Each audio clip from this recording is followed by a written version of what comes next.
Good afternoon, everyone. I'm Patrick Woody, President of the North Carolina Rural Center, and it's my great pleasure to welcome all of you here with us today.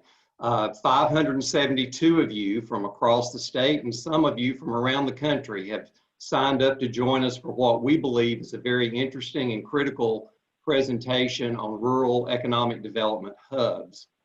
We are so grateful today to have Janet Topolsky, Executive Director of the Community Strategies Group of the Aspen Institute, to be with us to present this workshop. It's not the first time that we've had a chance to see it, and for some of you it may be a repeat as well.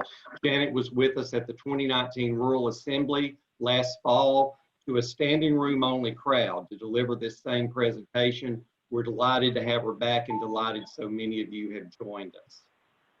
One of the 10 Rural Count strategies that is the policy framework that guides the Rural Center's advocacy agenda is to enhance regional collaboration and partnerships. Now more than ever, rural communities need to look to regional solutions to solve shared challenges and to capitalize on new opportunities. The Rural Center's Homegrown Leaders leadership work works on the principle that collaboration and peer learning within regions can increase regional capacity and effectiveness.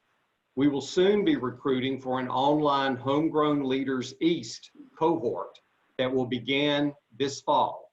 Our work to build regional capacity and collaboration for potential applicants of the Golden Leaf Foundation's Community Development Grants Program is another way in which we contribute to forging regional solutions. For all of you who are working to build that regional collaboration and understand the importance of it, thank you for all you do.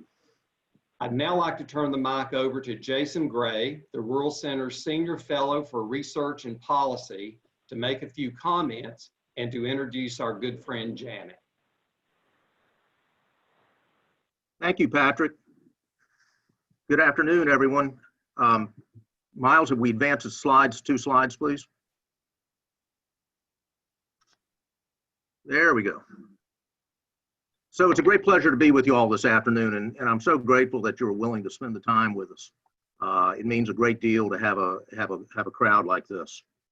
Our agenda today is a simple one that I'll review now. Then I'll have some important Zoom logistical details and introduce Janet. She will lead us through her presentation of about 35 minutes or so. For our viewers, your microphones will be muted, but we encourage, urge, exhort you to use the chat box to file questions. Center colleagues will be collecting these questions and forwarding them on to me. When Janet concludes her presentation, we should have 15 minutes or so for questions, which I will pitch to her. For questions we can't get to, our intent is to catalog and answer them as best we can, and we'll share them with everyone on the session today. We will also be releasing online a YouTube video of this presentation in the near future.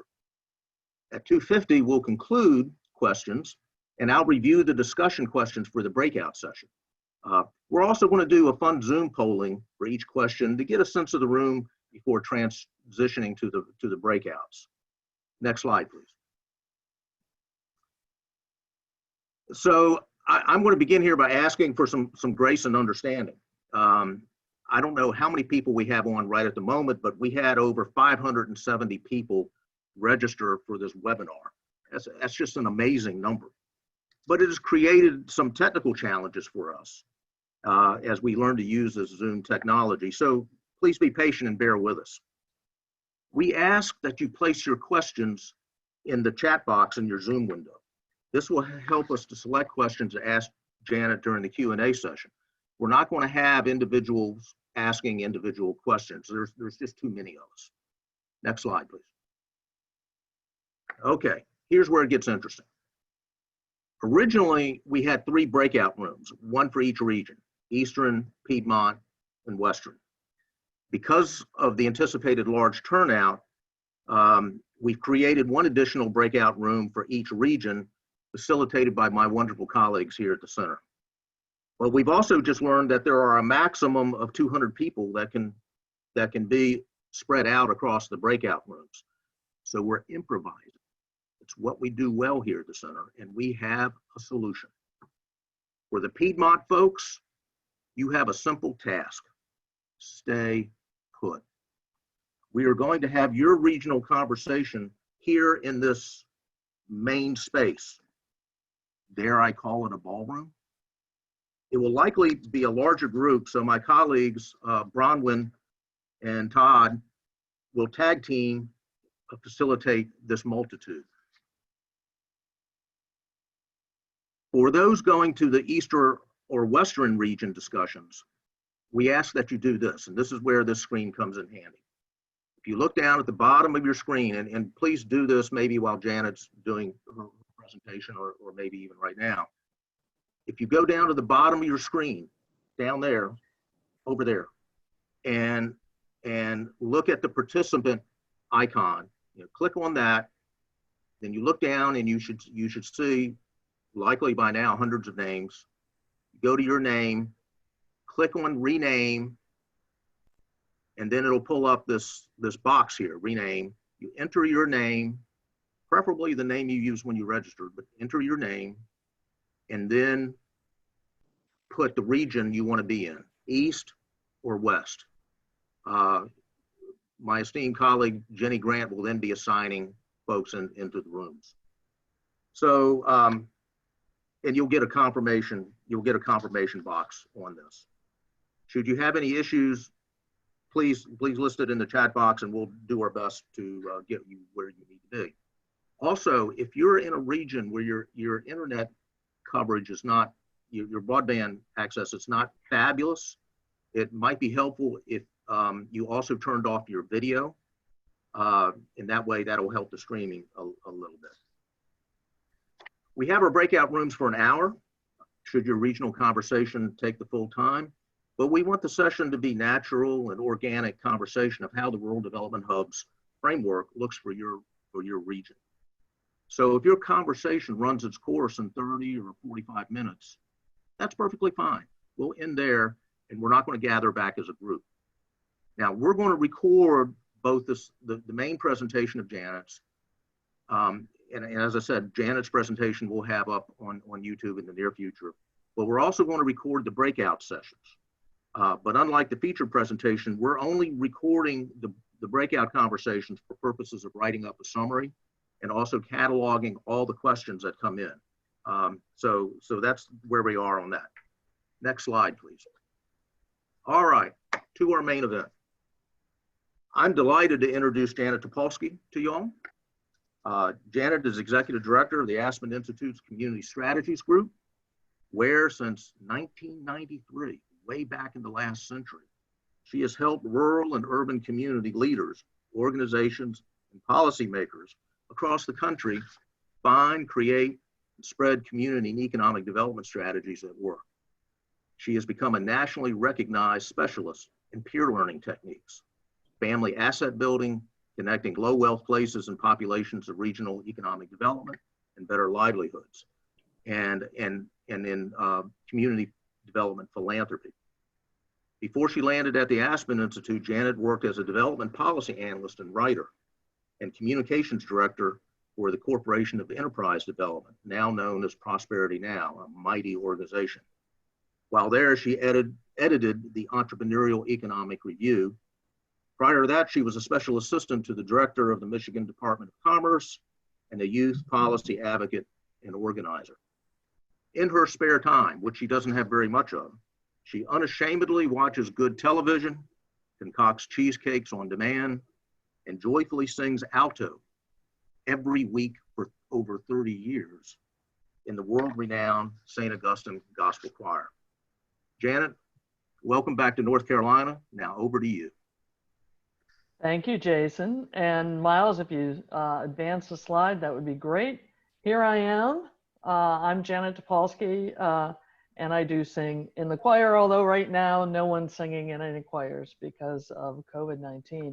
I'm really delighted to be invited to do this. I was delighted to be at the assembly last November, and I think it's a great opportunity to reach some of the people who weren't there or to underline some of the things we said then with those folks.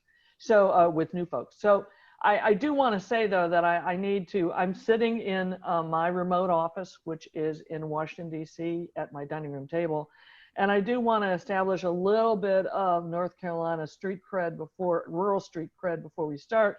And I'm not making this up. This morning for breakfast, I had my granola with North Carolina blueberries. And these are the blueberries that I regularly buy from my local market here in Washington, D.C.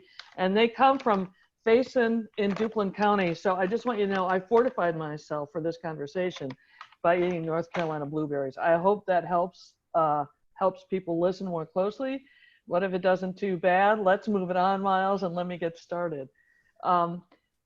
So just so you know, CSG, which is what we call my organization, Community Strategies Group, we are one of about 40 or so programs at the Aspen Institute, which is headquartered in Washington, D.C., and works around the globe, actually. My program that I'm director of is called the Community Strategies Group, and we work all around the country and have always to help regions and leaders at the local level who are really trying to improve their local economies, but also trying to help low-income people, places, and firms get ahead at the same time, the people living on the margins. So as I said, I've worked all around the country in every state, but it's important to note that 75% of our work or more has always been in rural America. Advance, Miles? Miles is my buddy, by the way. He's on the mighty center staff, and he's going to be advancing the slide. So we do work, CSG does work in 3 buckets of activities. We focus on family economic success. How do you help low-income people or low-income families earn more, keep more of what they earn, and grow it into assets over time? We've been working on that kind of activity for a number of years, or those issues. We focus on regional economic development and rural economic development, as I said, and we also focus a fair amount on community and economic development philanthropy, which is how can place-rooted and place-focused foundations play a more robust role in these other 2 buckets. Miles? So why would a national organization want to work on rural? And I mean, there aren't that many, but we think it's actually quite critical to work in rural America because rural is critical to the nation's future. Rural places and people are the stewards of the resources that the entire nation uses. And we really need to be able to have rural and urban work together to create a greater nation. The other thing that's really important to note is that when something happens in the nation, and especially when crisis happens, rural is among the first to feel the effects, and this often takes the longest to recover. And we've seen some of that going on actually almost in reverse with the COVID-19 crisis, in that in some cases it's taken longer for COVID to get to some rural places, but at the same time, it's also taken a lot longer for federal resources to get to rural businesses. So we really need to be paying attention, not to rural as an afterthought, but as a forethought when we're designing policy. It's important to note too that 70% of the country's persistent poverty counties are rural. So when we're really talking about helping people or addressing issues of inequality, we have to pay attention to rural in this country. But unfortunately, a lot of what goes on in rural, probably even more so than urban, is sector specific. It's focused on, let's work on economic development here, let's work on community development over here, let's work on poverty over here, let's work on resources over here, and not enough of it is pulled together. And so we really need to work in order to sort of have an impact and an adequate voice with urban America. We need to really strengthen the cohesion in rural, as well as look specifically at drivers of structural inequity, that is geographic inequity as well as racial, ethnic, and class inequity. Miles? So what I want to do today is talk about how we've been examining this and some some things that have come to our attention that are ways we can work on this together and build an innovation infrastructure for rural America. So we want to first of all talk about what are we really looking for? What are the results we really want from economic development? We want to talk a little bit about how some people are thinking about that so that they're now beginning to do economic development a little differently than they did in the past. We want to explore this new breed of regional actors that we see that we've given a generic name to, rural development hubs. It's not an official designation. It's a generic name that we're using to call a number of different kinds of organizations that are really helping regions do development differently. And we want to talk about ways we might strengthen hub action. Miles? So working first on these first two objectives, next slide. I want to put something in your head. And it's about, what are we really trying to do? Are we trying to maintain what we have or make them better? And the way I like to talk about this, whether I'm talking about to foundations, to community leaders, or to, national folks, to say, let's say you want to address an issue like hungry children and families. There are many things you can choose as a community or an organization or an individual to do. Many choices you have. And the first choice a lot of people go to, and it's an important choice, is to say, there are hungry people, let's feed them. Let's make sure they're not hungry today. And that is really important to do. And it has to be done. Basic needs must be met, because unless those basic needs are met, those children and their families can't do better at any point. But if all you're going to do is feed people today, which once again is quite important, they're going to come back tomorrow and be hungry again and need feeding again, unless something changes in their situation.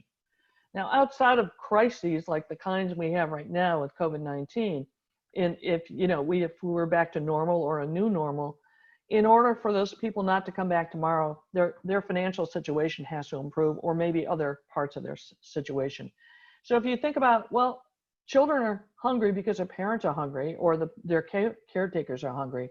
So what can we do to help those people either save money in some way, or lower their costs so they've got more in their pocket, get a job, or possibly get the training and assistance that will get them a job that will pay more so they have enough to buy food. And compared to just feeding folks, which is treating the symptoms, this is sort of curing the disease. But over time, in order for people to continue to do better, you really have to support strategies to modernize and grow and strengthen the local economy. So you've got an adequate supply of good jobs, because even some people who have jobs or have 2 jobs or 3 jobs are still earning below poverty. So they're still going to have trouble with the core problem here, which is hunger. So what you really want to do in economic development is move your actions, towards option 2 and 3, and away from simply treating symptoms. But the truth is, all 3 of these things are critical parts of economic development. You can't only do 3 and not pay attention to 2 and not pay attention to 1. So what is the mix that you're doing if you're really trying to get more people doing better? As the saying goes, if we all do better, we all do better. So we all want to do better. Next, Miles. So we've been working over a number of years with folks around the country who really have said, what we need, when you think about economic development in this country, and people say, what are we going for? What are the results we want in economic development? If I were in a room with you all today and gesticulating, which I normally do, I would say, so what do people, what do you think are the results we're going for? And one of you would say jobs, and one of you would say, profit, and another one of you would say, well, return on investment. And those are really 3 typical things that are answered. And when people think economic development in their head, they say, that's what we're going for. But, those are 3 important things, and they're good, and we want them, right? But they're not enough by themselves. If that's all you're going for, you're not going to improve the economy for more people over time. And so we've worked with people from around the country to come up with a different framework, a wealth building framework for development that says we really want 3 categories of outcomes that we're going for in economic development. One is to grow multiple forms of capital. And I'm going to talk about this in a minute. Not just financial capital, but different kinds of capital. Number 2 is to increase the local ownership of all of those different kinds of assets so that we can control them locally. And the third is to make sure that we're always paying attention at the front end of what we do to how can low-income people, places, and firms be part of the design of what we do, and therefore also part of the benefit. Miles? I want to talk a little bit about capital first. You know, when people say, well, capital is only financial capital, or they only have dollar signs in their minds. If we once again, if we were in the room together, I'd have a nice little animation on the slide, but I'm going to talk you through it anyway. If I threw a bag of money in a room, an empty room today, a year from now, what would be in that room? The bag of money, if I closed the door. And the bag of money can't do anything. Financial return by itself can't just sit there and do something to make the economy better and the place better and the businesses better. It sits by itself. So capital isn't just money, it includes all the assets that can contribute to the well-being of people, places, or economies. Miles? So we think that when you're going to do economic development, what you're trying to do is strengthen all 8 of the capitals that you see on this slide, not just financial capital, because it's the other capitals. It's individual capitals, skills, education, physical health. Am I even healthy enough to work? Mental wellness, intellectual capital. What does this area or this region or this industry know to do and do well? Relationships, trust, and networks. Ways of doing that we're honoring things and building on culture to create more value for people. Natural capital, obviously we need water, we need air, we need forests, we need we need energy, natural amenities. Built capital, which goes from broadband to buildings. Political capital, in other words, do we have enough influence and voice and power to actually affect decisions that affect our community? And yes, financial capital. You need the other 7 capitals, the 7 on top, in order to turn that bag of money into something else. And so in economic development, the first outcome we care about is strengthening as many of these capitals as we can with whatever we do and trying not to deplete any of them. Slide. The second outcome I said is to root wealth locally. We've all heard plenty of stories right now about decisions that are being made outside of communities in nations outside of the United States or in states outside of our own state that affect what we're doing. Even in COVID-19, you know about farmers who have had to dump milk or kill hogs because they don't really own the cows or the hogs. They're owned by someone outside the community that's telling them what to do. They can't make the local decision. So what we want to do in economic development, besides increasing those multiple capitals and strengthening them, is to make sure that as many of them as possible are owned locally. How can we increase local ownership of the things that we care about? Because if they're locally owned, we have more control and power over their future use. And the next. Finally, we really want to focus on building lasting livelihoods for all. And here's something that has become every day, every hour, every year I'm in this work, I learn it even more. If you don't design at the front end of a development effort to say, how can we do this in a way that's going to improve livelihoods for low-income people, that's going to improve the strength of low-income businesses or low-income communities, if you don't involve folks like that at the front end in the design, they will not benefit. If we don't ask ourselves the question at the front end of designing a development effort, how can we do this in a way that it benefits a lot of people, but make sure some of that benefit also includes the folks on the margins? It won't happen. So in economic development, you're not really developing unless everybody's doing better. And so a new way of doing development differently pays attention to all 3 of these things: strengthen multiple capitals, increase local ownership and control, and always design to make sure the people on the margins, people, places, and firms on the margins have a piece of the action and are doing better. Next. And I mean, I really want to underline that with a quote from your fearless leader at the Rural Center, Patrick Woody. And I'll get into this in a minute. I'm going to talk about how we came up with some of the material I'm about to present. But we interviewed 43 folks from around the country, or 43 organizations from around the country, to find out, you know, what do you think is important? And Patrick said this: our aim is to create a place at the table for all parts of the community, especially those parts that may look different or have not always been included in the conversation.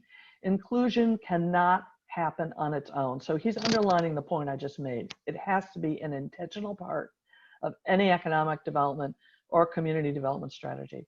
And I mean, I really applaud the Rural Center. I mean, North Carolinians, I know we've got a few folks from other states, but North Carolinians, it's important for you to know, you have one of, if not the strongest statewide rural organization working with rural communities in the country, and value it.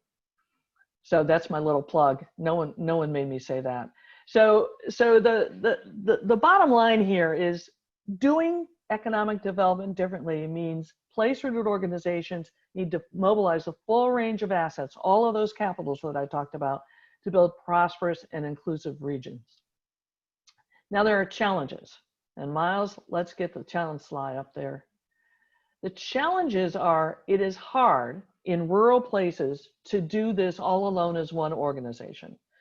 I mean, many of you live in rural places, you know, you may have a lot of organizations, but none of them are really particularly large sometimes, or they're only dealing with one issue. So how do I take on doing economic development differently, as Janet just described it, as one little organization in a rural place? It's also hard to pull off with just one community. You know, you share some things with the communities next door. I mean, are you going to do all of that, and someone 15 miles down the road is going to do it, and 15 miles down the road? You know, it's really, this is complex stuff. And the other thing that's important to know, that issues, assets, challenges, opportunities, they cross geographic boundaries. And so, you know, you heard in my little resume that I had been special assistant to the director of the Michigan Department of Commerce. So I'm from Michigan originally. And I love Michigan. Now, Michigan, many of you know, people say, I'm from Michigan, they hold this up. Now, I also include the Upper Peninsula, you know, because I honor the Upper Peninsula. But I'm going to take it away from it, because, you know, the Lower Peninsula is sort of shaped like a mitten. Everyone calls it that. And, you know, when I ask people that I know from Michigan, where are you from? Where do you live? Some of them say, I live in the thumb. I'm from the thumb, right? Here's the thumb, right? And, you know, when I hear that, I get a mental image of the thumb, and I can think about what the thumb's geography looks like. And I think about what the industry is there and what the people do. And, you know, I also think it's got multiple communities, multiple drain sewer districts, multiple municipalities, multiple this, that, and the other, you know, and they have so much in common that they say, I'm from the thumb. They don't give me the name of their place, their community. They say the thumb. But there's no government of the thumb, right? But they have all of this in common. Who can make decisions for the thumb? And the answer is no one. And this is particularly important in rural places, because if you have a big metro area, you might have a big city, or you might have, yes, a council of metro council of governments, and you might have that in rural too, but it just has a different flavor and a different character. And governments aren't the only actors either. So in rural places, there's no one governing the region. So how do you collectively, what's the collective structure in which you set your sights on the future together, and in which you then act together and collect resources that you can deploy together and make decisions about together? What is it? So that's a big challenge in rural places, and we don't talk about that much. And that, together with the perception in a lot of the world still that all economic development is about is recruiting businesses or helping the ones we have, as opposed to really focusing on all those other capitals I talked about, increasing local ownership and control, paying attention to the people who aren't doing well. These are challenges. So the point is, oh no, go ahead, go back. Success at addressing shared challenges and opportunities in rural regions requires collaboration. It's very important to realize that you cannot do it all on your own, and you will do better. You'll do better if you go along together to do something together. It's an essential capacity. It needs to be strengthened in rural places all across our nations. So next, we're going to go to objective 3. What I want to talk about now is what we've seen is going on, and that is the emergence of these things that we're calling rural development hubs that are doing economic development differently and working together for better results. Next. So what's a rural development hub? And you see there the cover of the report. We did some research on this in 2019 and came out with this report late last year. In fact, the first time we ever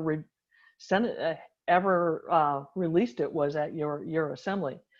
A rural development hub is a place-rooted organization, meaning it's rooted in that place. It lives there, working hand in glove, although right now I might say elbow to elbow during COVID-19, with people and organizations within and across a region to build inclusive wealth, increase local capacity, and create opportunities for better livelihoods, health, and well-being. And here's the actual report. The Rural Center has plenty of copies of them they can distribute. We can always send more to anyone who wants them. Okay, next slide. So what did we do to create that report? We interviewed leaders in what we identified as hub-like organizations. We didn't even have the name Rural Development Hub when we interviewed them. We just knew there were these different rural organizations in the country that seemed to be doing things differently, and they had certain qualities to them. So we wanted to begin to say, what are those qualities? And hubs are very different kinds of organizations, right? Some of them are community development financial institutions. Some of them are community action agencies who typically work with poor people. Some are community foundations or family foundations or health legacy foundations.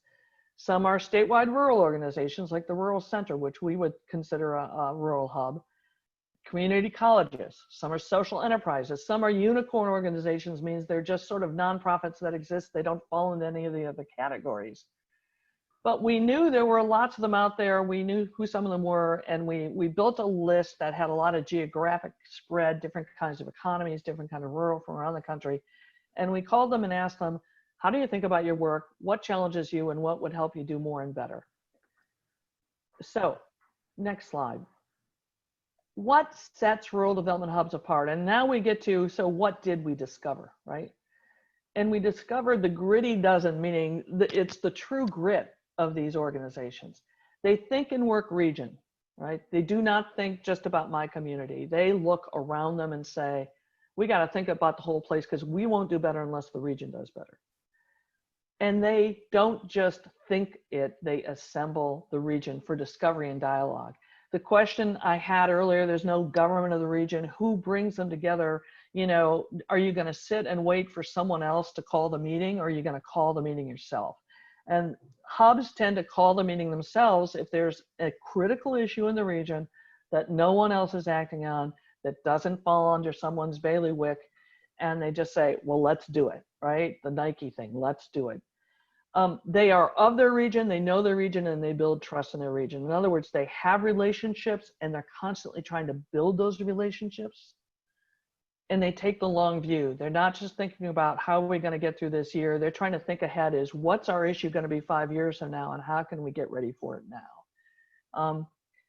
And I think Mike Claiborne, who's someone we interviewed at the CREATE Foundation, it's a community foundation covering 17 counties in Northeast Mississippi, said this well. He said, when you look at how a region functions, those imaginary lines of cities and counties don't mean a lot in terms of economic development and how people are to better themselves. And that is absolutely the case, and that's why these things emerge. No one asked them to do it, no one told them to do it, they just did it. And once again, as I said, it could be any kind of organization that might take this role on. Next slide. The other thing that hubs tend to do, we found out by talking to them, is they tend to bridge issues and silos. They might come into the room saying, okay, we're about community development finance, and then realize that just giving loans out isn't enough, that those businesses need technical assistance.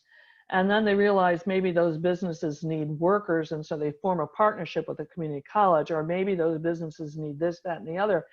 Or maybe in a rare occasion, they start doing individual consumer loans because those are needed as well. They expand the toolkit from what the typical toolkit is for that organization when they see gaps that have to be filled that no one else will fill. So they bridge issues and silos. They analyze things at the systems level and address, as I said, they intentionally address gaps in the system. If there's someone else who can do a piece of what needs to happen in the region, they will try to partner with that other organization or other actor. But if there's no one who can do it, they try to figure out how can we do this, or how can we pull together some partners to do it. That leads to, they collaborate, as I said earlier, as an essential way of being and doing. We cannot go it alone. We can only go together. And they create structures and products and tools that foster collaborative doing, right? So, for example, when I talked about, okay, you got to have some resources to deploy together. And if there's no way to assemble some resources within the community, what are you going to deploy? I mean, you've got goodwill, you've got time, talent, you need some treasure, right? And so that's a place where, for example, community foundations, might be able to collect a kitty that can be used in a region that wouldn't exist otherwise, or another regional foundation. That's not the only example, but it is an example. And I think John Molinaro, who at Appalachian Partnership in Ohio said this very well. He said, in a rural place, there aren't enough resources to go it alone. The model for collaboration essential to rural America is the church potluck supper. Everyone brings what they can to the table, and you end up with more than you need to get your job done. And are we all bringing what we have to the same table and figuring out, let's not duplicate, and in fact, let's collaborate to make sure we've got a fine, nutritious meal that's going to set us up for what's to come. Next slide. So the last 4 key things that set apart rural development hubs are, they also provide voice for what is important to other actors. So they translate, they span, they integrate action between local and national actors. Often federal policy or state policy may not really understand how what they've done or how they've structured a regulation or whatever they've done affects rural. Or they think about rural in second place to urban, and they design something for urban, and rural's an afterthought. And there are plenty of examples of this in federal policy. But so someone's got to point that out, right? And so the idea here is that hubs are a collective voice because they really involve a lot of actors from within a region pulling in the same direction with one voice and saying, this is what's important. As I said, when we were on the last slide, they really flex, innovate, and become what they need to do to get the job done. They create new tools, new structures, new programs, whatever's needed. They tolerate risk. They don't basically say, oh, we can't do that because we've never done that, or that's a little scary. They aren't afraid to fail. But they fail brilliantly because they'll try something, they'll learn from it, and then they know what to do next time. And they hold themselves accountable to the whole community. They basically say, we do not succeed unless the community thinks we're succeeding at what the community cares about. So they really maintain those relationships with the community. As Jenny Stevens in South Carolina at the Center for Heirs Property Preservation said, we're accountable to the people whom we serve and to our investors. One thing we have going for us is we have the trust of the community. If we ever lose that trust, we're going to be out of the business. For us, that is very key.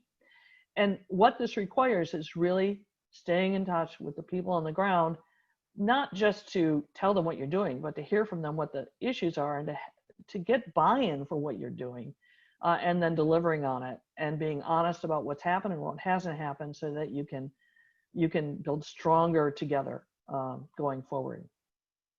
Next. So the question might be in your mind, so why aren't there more of these things? If they're so cool, so wonderful, so marvelous, why aren't there more of them?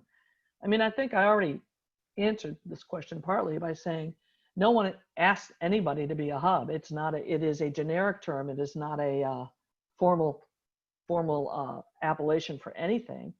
it is a lot of resourceful rural organizations, and we know how resourceful rural can be. It's a lot of resourceful rural organizations seeing there's a gap and saying, we're going to expand and morph away from what the standard thing we might do is in order to make something work in this region. But there's no business model for that. I mean, if a hub starts as a community foundation, it started with one business model. If a hub started as a community college, it's another business model. If it started as a unicorn, it's something different, a United Way, a Chamber of Commerce. They're all different. There's no business model for a hub. So there's no blueprint for it. So you have to be very creative all the time and figure out how to sustain it and how to patch together the resources you need to hire staff and to make things going. And speaking of staff, you have to have leaders on staff, but also on advisory committees and boards who really get what you're trying to do over the long term. And there's really no training program for this. I mean, you can go to the university and get a degree in urban development and maybe urban and regional development, but rural development, there aren't many degree granting institutions in the country that really look at the complexity and the complicity of how you do development in rural and how you do it differently and grant degrees in it. So you've got to sort of like, people who lead rural development hubs tend to train themselves and they cross-train themselves. And we could do better at that. I mean, I think in North Carolina, you do have a great opportunity and resource in that the Rural Center and others have leadership programs that are really trying to work with rural leaders to help cross-train them to a certain amount. To a certain extent. And so I think that's terrific. But there is no recruitment, training, or sustaining program for this. I mean, a lot of rural communities are concerned about young people leaving, going away and leaving because they think there aren't good and exciting jobs in rural places. And what I would say is working for a rural development hub is about as exciting as you can get, or rural organizations that are really trying to take on their regional developing the regional economy. And I think if young people understood how creative and how exciting this work could be, more of them might stay. But once again, there's no sort of like cognizance, I think, about what work there is to do in rural that could be really terrific when it comes to developing the economy and helping more people do better. I think also there's an issue in that rural community leaders are often isolated from what is possible, so that, I think about this a lot because I've done a lot of work with community foundations, how you might have, community foundations tend not to cross geographic boundaries. I mean, there are exceptions to that rule, including in North Carolina. But typically you've got a community foundation over here and another one over here, and they don't compete with each other because they cover different geographies, but they also don't often know what each other are doing, so they can't learn from each other. And that's true of a lot of rural organizations. There aren't many opportunities to learn from each other. Once again, North Carolinians, you're blessed that you have the Rural Center to help you do that. But you often think that, well, we can't do that, or my kind of organization can't do that. For example, community foundations used to believe they could not do lending to business. The truth is, they can do lending to business if they're set up correctly, or if they establish the policies.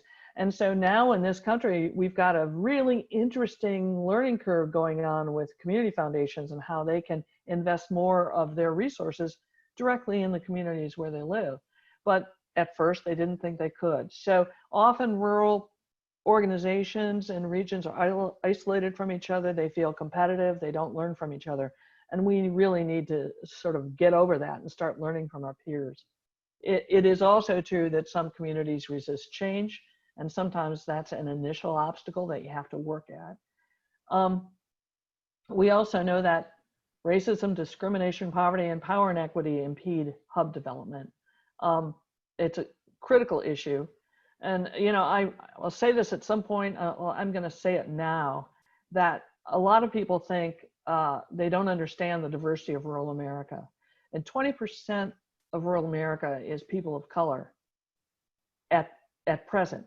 But between 2000 and 2010, the last decennial census we had, people of color accounted for 83% of net rural population growth. And that's only going to increase. So we often talk to funders and resource providers and say, if you're going to work on issues of structural racism or inequity in this country, you have to work in rural America.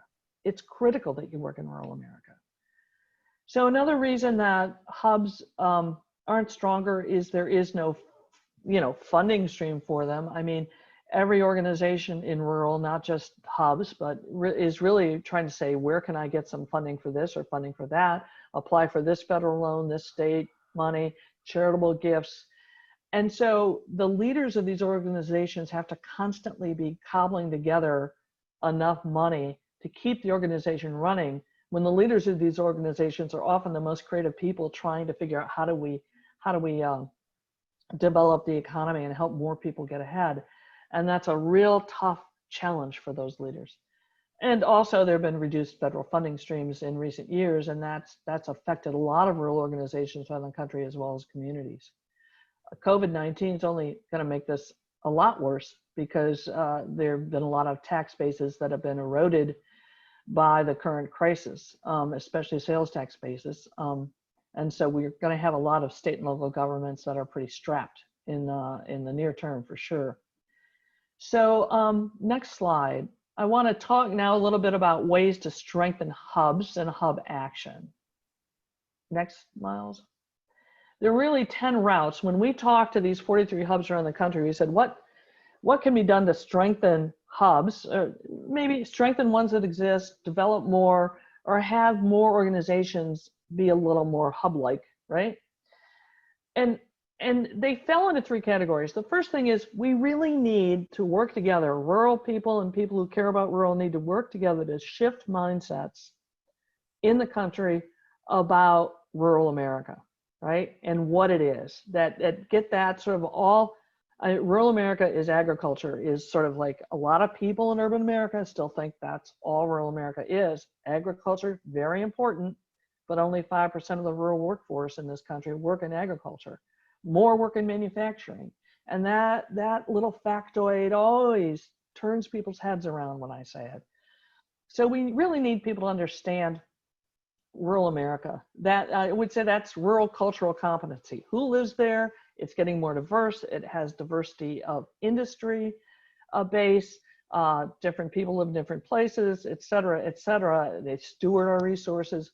We need to get that message out, and we have to unify our message a little better. I already talked about the issue of how we can't address equity nationally unless we include rural. We have to increase America's understanding of rural. We also need to, in terms of shifting mindsets, trust rural more. So a lot of resource providers that come from federal or national sources, or sometimes state sources, will say, we're going to send someone in to solve your problem for you, as opposed to saying, we're just going to give you this money because you know how to solve your problems. And rural, rural folks, that are rooted in their place, that have been doing the work for a long time, have a better understanding of how money can be used flexibly, money and talent can be used flexibly to improve their place than people outside who think they have the answer. So we really need to trust local knowledge more in terms of improving things for more people. And we really have to think about impact in relation to rural. A lot of resources get devoted to urban because you're gonna affect more people, right, in raw numbers. But if you look at the percentage of people that might be affected, right, 20 jobs in a rural place might be a much larger percentage of the employment base than 2,000 jobs in an urban place. But, resources flow to the 2,000, even though percentage-wise, it's a lower number. We have to start thinking about explaining what impact is to resource providers and to ourselves, so that we can congratulate ourselves when we reach impact. Another thing we really need to do is to construct and revise systems and policies. And, in the same way that there can be structural racism, as I said earlier, there's often structural urbanism in the design of policy. And we need to really join forces and join voice to explain to policymakers when what they've done has perverse effects on rural. right? We can work together to identify those things and join voice to make that clear. And begin to design policies with rural as a forethought, not an afterthought. And finally, I think that we need more resources to help support action and analysis at the regional level. The data that's available to analyze rural is not great because a lot of it doesn't go down to a sub-county level, and we need more opportunities for developing data that has relevance at the rural level.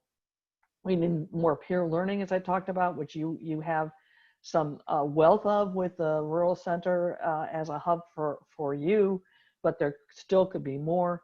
We need more pipelines to connect investors to rural America. All that venture capital that goes to urban, they don't understand how to invest in rural, and we need to strengthen that because hubs can be great, I think, switching stations for that, and really just sort of figure out a better way to support a business model so that organizations acting at hubs aren't spending half their time just trying to keep the doors open. So I think those are important. So next slide, I think it's time for questions. I may have run over a little bit, but sometimes you wind me up and I just get going. Jason? Thank you, Janet.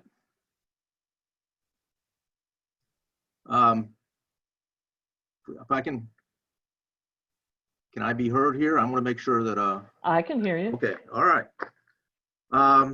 So Janet, you've generated quite a volume of commentary, not a huge number of questions, but I've got a few to pitch at you, and we are running a little bit behind, but that's okay because I think we'll still have plenty of time in our discussion groups.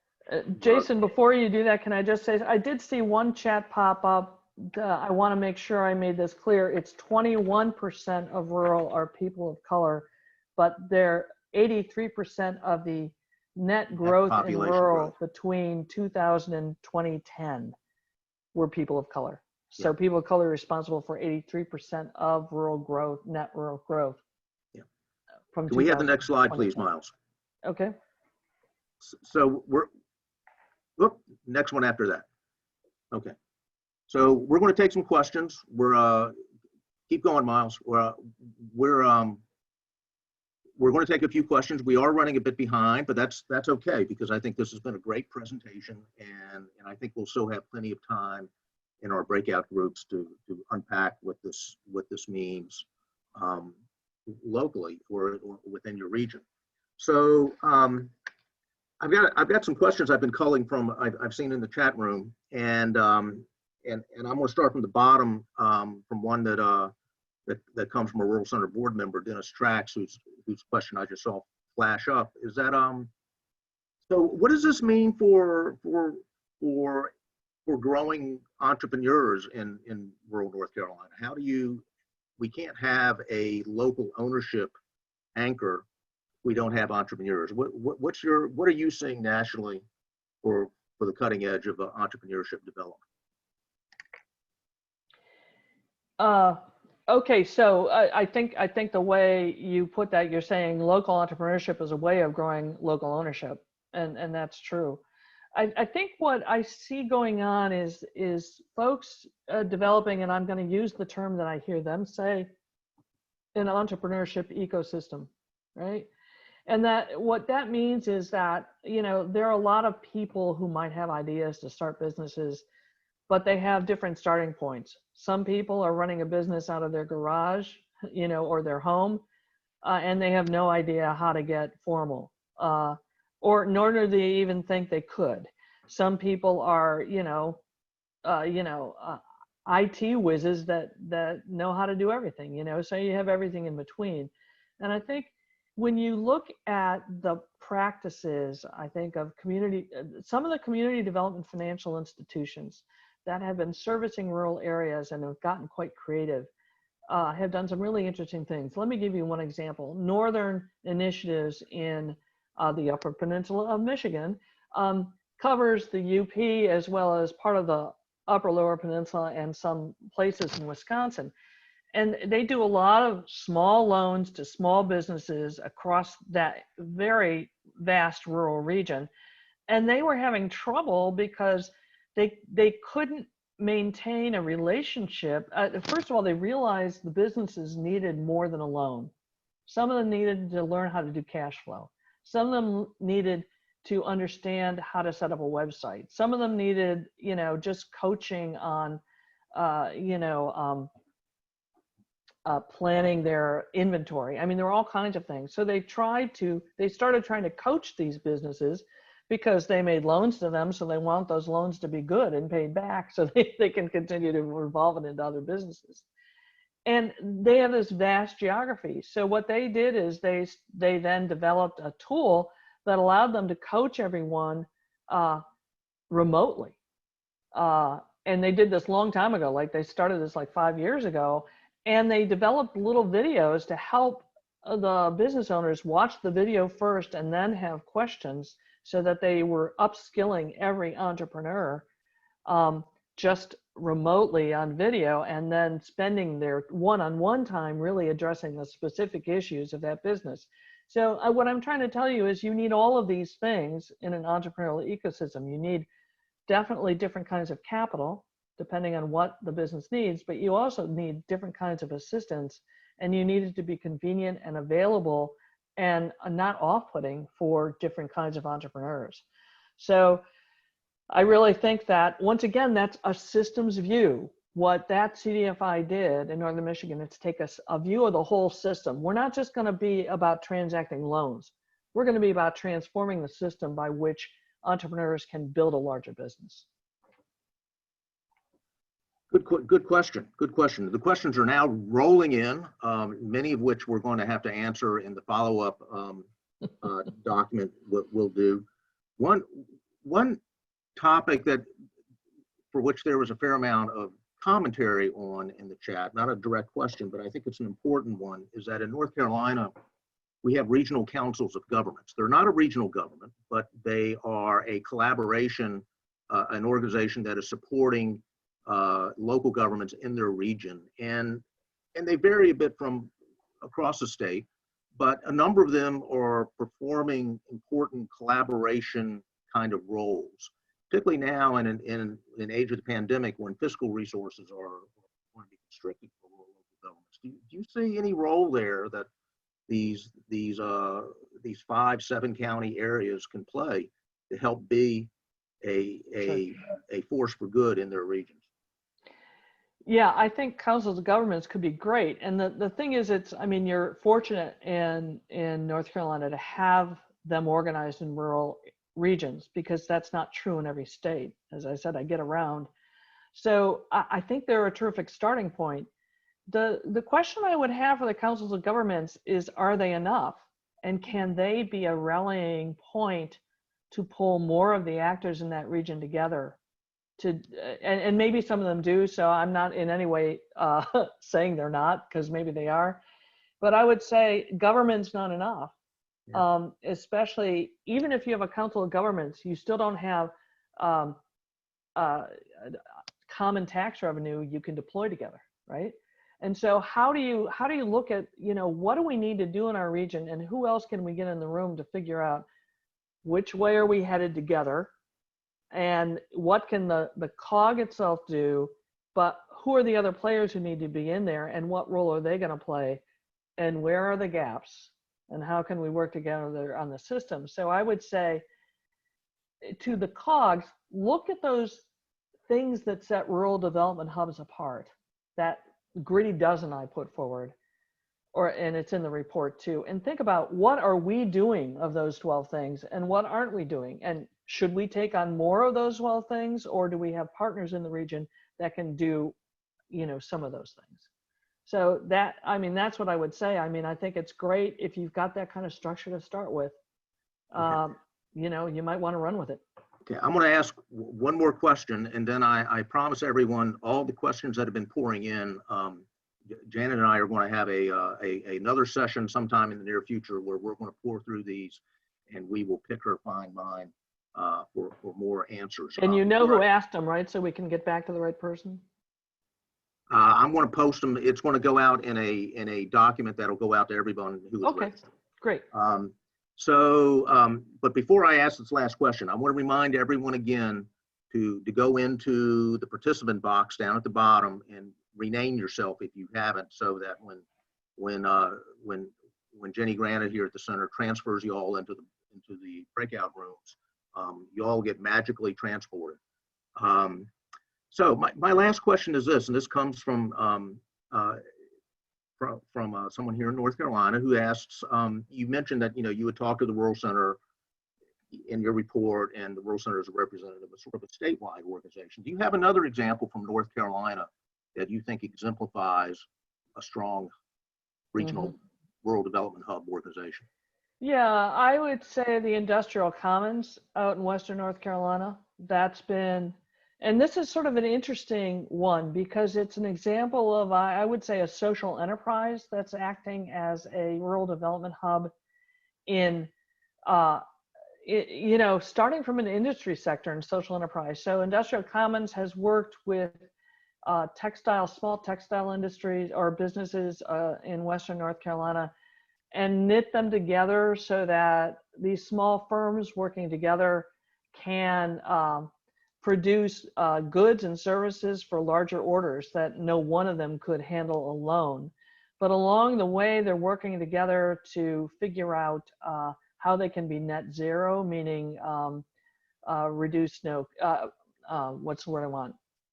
Carbon reduction, how they can increase the quality of jobs. And they're also organized within the Industrial Commons. Some of those smaller businesses are organized as worker cooperatives, which also increases local ownership of those companies and creates better jobs for people who were originally low income, some of whom are immigrants or Latinx people who've been here a long time and had the skills, but the textile industry had fallen down. So they're rebuilding textile strength in that region, and as a social enterprise trying to do a heck of a lot of other stuff. It's really interesting. And I know that Molly Hemstreet, who's running it, is now, I know they're now thinking, and Sarah Chester, I think, about how can they establish better benefits for the jobs in the sector as well. And I mean, that's all part of designing with the people who aren't doing well in mind, and how can we create a new model, right? Yeah, that's a great example, and they're wonderful people. We're going to close out the questions for now, and if we could go to the next screen, please, Miles. Janet, fabulous, thank you so much. So we're going to prep now to go to the breakout rooms, but I want to review the questions, the discussion questions for the breakouts, and we thought it would be kind of fun to get a room temperature reaction to the presentation through some questions I'm asking. So Janet, this is kind of a little bit of a live evaluation of the presentation. So we're going to have a pop-up poll screen come up here shortly. So is the wealth building framework a realistic one for your region? You have about 30 seconds, 25 seconds, just to give a quick response here. Gut reaction. Man, look at that. I didn't realize this was going to be a live racehorse course here. Very good. Okay, I'm going to end the polling on that. So about 76% said yes. Very small percentage said no. It's all pie in the sky. So well done there. So it's 75 says yes, but we have to get organized to do it. So there's energy to think around doing that. Okay, let's go to the next question. Okay. As a region, how well are we responding to those on the economic and civic margins?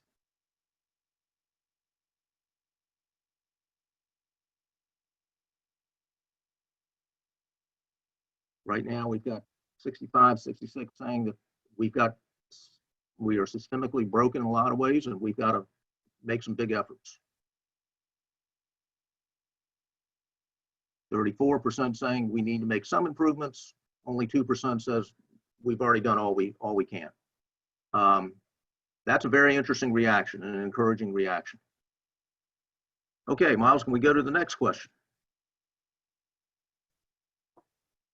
As a region, let me get this out of the way so I can see the question. As a region, how well are we responding to those on the economic and civic margins?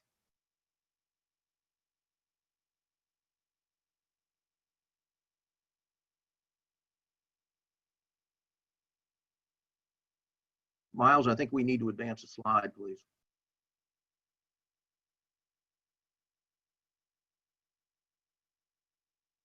Are there organizations in your region embodying all or most of the qualities of regional development hub?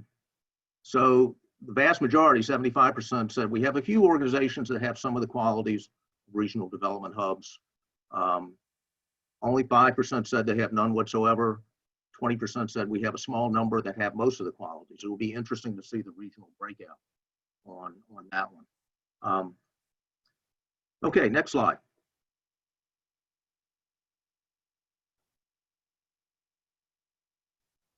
What is required to build your region's rural development hub capacity? We've got it together. We just need more funding. We have serious capacity building needs plus funding. We have considerable capacity, but need help on strategy and coordination. Okay.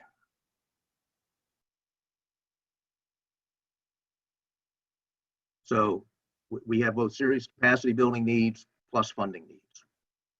All right. Next slide, please.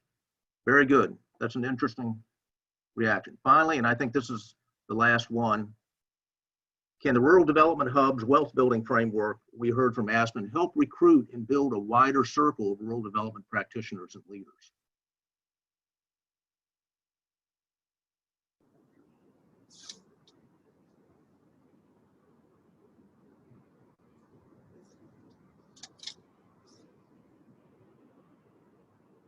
Okay, interesting response. 54% says it's a good one, but we need more on the ground leadership development. 44% saying, I think the message is right on, but we're going to need more ways to help tell the story.